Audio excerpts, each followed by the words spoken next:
Reporter చింతల మధుకృష్ణ. ఈరోజు మన జనగామ మున్సిపాలిటీలో 22వ వార్డులో బీజేపీ పార్టీ బలపరిచిన అభ్యర్థిగా బరిలో ఉన్న మాలతి కన్నారెడ్డి గారితో ఉన్నాము. ప్రచారం జోరుగా కొనసాగుతుంది. అయితే ఇక్కడ వారి ప్రచారంలో భాగంగా మన జిల్లా అధ్యక్షుడు చౌడ రమేష్ గారు, రాష్ట్ర కార్యదర్శి గారు మన రమేష్ గారు ఉన్నారు.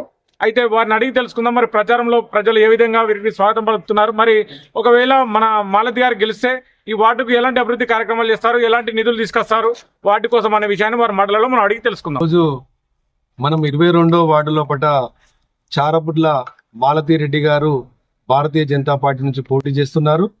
వారు ఈ వార్డుకు సంబంధించి వారు ప్రచారంలో భాగంగా మనం చూస్తున్నాం. ఇక్కడ ఉన్న మిత్రులందరూ ఎక్కడ చూసినా ప్రభంజనం ఈరోజు భారతీయ జనతా పార్టీ గెలుస్తుంది అని ఈరోజు ప్రజలందరూ ముక్త కంఠంతో ఇయ్యాల మన వెంట ఉండి ముందుకు నడిపిస్తున్నారు. వారి ఆదరణ చూస్తుంటే తప్పకుండా మేము భారతీయ జనతా పార్టీ అభ్యర్థి అయినటువంటి మాలతిరెడ్డి గారు అఖండమైన మెజార్టీ తోటి ఈ ప్రాంతంలో కూడా గెలిచి తీరుతారని చెప్పి మేము తెలియజేస్తున్నాం. వాస్తవానికి ఈ జనగామ మున్సిపాలిటీ అంటే మీ అందరికీ తెలుసు, ఉమ్మడి వరంగల్ జిల్లాలోనే మరి అతిపెద్ద మున్సిపాలిటీగా పేరొందినటువంటి జనగామ మున్సిపాలిటీ గత కొన్ని సంవత్సరాల నుంచి అభివృద్ధిని నోచుకోకుండా ఇవాళ మనం చూస్తున్నాం. ఈ ప్రాంతంలో ఈ కుర్మాడ కట్టు నుంచి కొంచెం ముందుకు పోయినట్టయితే లోతట్టు ప్రాంతం ఇది. ఈ ప్రాంతం లోపల ఒక్కసారి వర్షం వచ్చిందంటే మొత్తం ఇళ్లలోకి నీరు చేరి మొత్తం వ్యవస్థ మొత్తం అతలాకుతలం అయ్యే విధంగా మరి ఇక్కడ మనం చాలా రోజుల నుండి చూస్తున్నాం. మేము భారతీయ జనతా పార్టీలో ఒకటే చెప్తున్నాం, రేపు మాలతిరెడ్డి గారు విజయం సాధించిన తర్వాత తప్పకుండా ఈ డ్రైనేజీ వ్యవస్థను సమూలంగా సక్రమమైన మార్గం లోపల పెడతాం. అదే విధంగా లైటింగ్ కావచ్చు, రోడ్లు కావచ్చు, ఈ వార్డుకు సంబంధించినటువంటి అభివృద్ధి కార్యక్రమాల లోపల భారతీయ జనతా పార్టీ ముందుంటది. అదే విధంగా ఈ జనగామ పట్టణం లోపల ఒక ఆడిటోరియం లేదు, ఒక పార్కులు లేవు. పార్కులను తీసుకొచ్చే బాధ్యత భారతీయ జనతా పార్టీ తీసుకుంటది. ఒక ఆడిటోరియం తీసుకొచ్చే బాధ్యత భారతీయ జనతా పార్టీ తీసుకుంటది.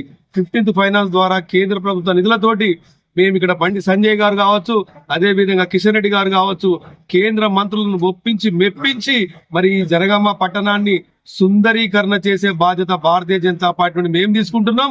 మరి ఖచ్చితంగా అఖండమైన మెజార్టీ తోటి ఈ జనగామ మున్సిపాలిటీ లోపల ప్రజలందరూ భారతీయ జనతా పార్టీకి అవకాశం ఇవ్వాలని చెప్పి నేను తెలియజేస్తున్నాను. సుమారు ఎన్ని వార్డులు గెలుస్తా అనుకుంటారు జనాలు? తప్పకుండా మేము అన్ని వార్డుల లోపల గట్టి పోటీ ఇస్తున్నాం. ఖచ్చితంగా మేము చైర్మన్ గెలిచే విధంగా మేము ప్రయత్నం చేస్తున్నాం. తప్పకుండా జనగామ మున్సిపాలిటీ లోపల కాషాయపు జెండా రెపరెపలు ఆడిస్తాం. 22వ వార్డులో మాలతి గారి ప్రచారం ఏ విధంగా ఉంది, మరి ప్రజలు ఏ విధంగా స్వాగతం పలుకుతారు? చాలా బ్రహ్మాండంగా ఉంది మాలతిరెడ్డి గారిది. మాలతిరెడ్డి గారు ఇక్కడ స్థానికులు, ఇక్కడ మొదటి నుంచి ఉన్న వ్యక్తి, ఇక్కడ ప్రజల యొక్క మన్ననలు, ఇక్కడ ప్రజల యొక్క సమస్యలపై నిరంతరం పోరాటం చేస్తున్నటువంటి వ్యక్తి. ఇప్పుడు మీరు కూడా చూస్తున్నారు, మేము వస్తుంటే గానీ మీరు అక్కడ కూడా చూశారు, వారు నడుచుకుంటూ వస్తుంటే 100 మంది కార్యకర్తలు, 100 మంది ప్రజలు ఇలా మాలతిరెడ్డి గారి నాయకత్వం వర్ధిల్లాలని, మోడీ గారి నాయకత్వం వర్ధిల్లాలని చెప్పి ఈ రోజు ముందుకు వస్తారు. మనందరం గమనిస్తున్నాం. తప్పకుండా 22వ వార్డు లోపల భారతీయ జనతా పార్టీ గెలిచి తీరుతుందని చెప్పి ఈ సందర్భంగా నేను గుర్తు చేస్తున్నాను. 22 వార్డులో మాలతిరెడ్డి గారికి మహిళలు కావచ్చు, విద్యార్థులు కావచ్చు, యువత కావచ్చు, రైతులు కావచ్చు, తప్పకుండా మాలతిరెడ్డి గారి గెలవాలని ఆ ప్రజలు ఆశీర్వదిస్తున్నారు. ఇప్పుడు ఇక్కడ ఇదే వార్డులో కాంగ్రెస్ ప్రభుత్వము ఒక ప్రజాస్వామ్యాన్ని కూని చేసే విధంగా ఒక బీఆర్ఎస్ అభ్యర్థిని డబ్బుల సంచులతో డ్రాప్ చేయడం జరిగింది. అదే విధంగా మమ్మల్ని మా యొక్క అభ్యర్థిని కూడా అనేక విధాలుగా ప్రలోభాలు పెట్టడం జరిగింది. ఇక్కడున్న రైతులను కావచ్చు, యువతను కావచ్చు, విద్యార్థులను కావచ్చు డబ్బు సంచులతో కొనుగోలు చేయాలని ఎక్కడి నుండో హైదరాబాద్ నుండి వచ్చి ఇక్కడ అడ్డా వేసుకొని కేవలము డబ్బులతో ఈ యొక్క ఓట్లు కొనుగోలు చేయాలని కాంగ్రెస్ పార్టీ చూస్తుంది. తప్పకుండా ప్రజలు తిప్పికొడతారు. ఎందుకంటే భారతీయ జనతా పార్టీకి ఒక బలమైన నాయకత్వం ఉన్నది. నరేంద్ర మోడీ గారి నాయకత్వంలో 14th ఫైనాన్స్ నిధులతోని కావచ్చు, ఇప్పుడున్న ప్రజెంట్ 15th ఫైనాన్స్ నిధుల ద్వారా జనగామ పట్టణ అభివృద్ధి జరుగుతుంది. జనగామ పట్టణంలో సీసీ రోడ్ల నిర్మాణం కావచ్చు, డ్రైనేజీ నిర్మాణం కావచ్చు, ఏ ఒక్క చెట్ల పెంపకం కావచ్చు, ఏ ఒక్క అభివృద్ధి కార్యక్రమం జరిగినా కేవలము కేంద్ర ప్రభుత్వ నిధులతోనే అభివృద్ధి అవుతున్నవి. తప్పకుండా ఈ ఎన్నికల్లో జనగామ పట్టణంలో మేము అనేకమైన వార్డులు గెలవడానికి మేము మా యొక్క అభ్యర్థులు ముందంజలో ఉన్నారు. ఈ యొక్క కాంగ్రెస్ పార్టీని కావచ్చు, ఈ యొక్క బీఆర్ఎస్ పార్టీ యొక్క కళ్ళపల్లు మాటలు ప్రజలు నమ్మే అవకాశం లేదని ఈ సందర్భంగా తెలియజేస్తున్నాను. ఈ వార్డులో ముఖ్యంగా ఈ వార్డులో తప్పకుండా మాలతిరెడ్డి గారి విజయం ఖాయమని ఈరోజు మహిళలే బ్రహ్మరథం పడుతున్నారు. ఎందుకంటే మాలతి రెడ్డి గారు ఈ యొక్క ప్రాంతం యొక్క సమస్యలు తెలిసిన వ్యక్తి, ఈ ప్రాంతంలో అనేక సంవత్సరాలుగా ఉండి ఈ ప్రాంతం యొక్క సమస్యలు తెలిసిన వ్యక్తి కాబట్టి తప్పకుండా మాలతి రెడ్డి గారిని గెలిపించాలని మహిళలు కావచ్చు, అదేవిధంగా అన్ని వర్గాల వారు ముందుకు రావడం జరుగుతుంది. తప్పకుండా ఈ వార్డును భారతీయ జనతా పార్టీ కైవసం చేసుకుంటుందని మేము ఘంటాపదంగా చెప్తున్నాం. అండి, నేను 22వ వార్డు నుంచి నేను కౌన్సిలర్గా పోటీ చేస్తున్నా. నా పేరు మాలతి కన్నారెడ్డి.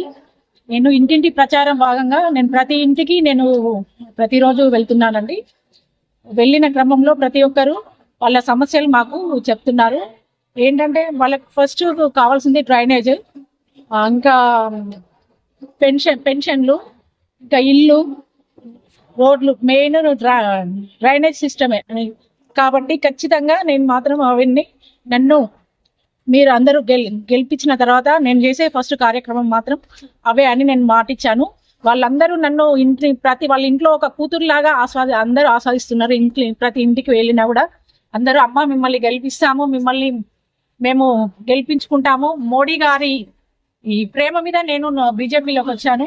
నేనేదో రాజకీయాలు చేయడానికో నేను ఏమి ఆస్తులు సంపాదించుకోవడానికో రాలేదమ్మా అంటే మా కూతురులాగా ఆరాధిస్తున్నారు. ప్రతిరోజు వాళ్ళు పొద్దున్న లేస్తే మేము మోడీ గారు ఇచ్చిన అన్నం తింటున్నామమ్మా, మీకే మేము ఓటేస్తామని వాళ్ళు మమ్మల్ని చాలా గౌరవంగా చేస్తున్నారు.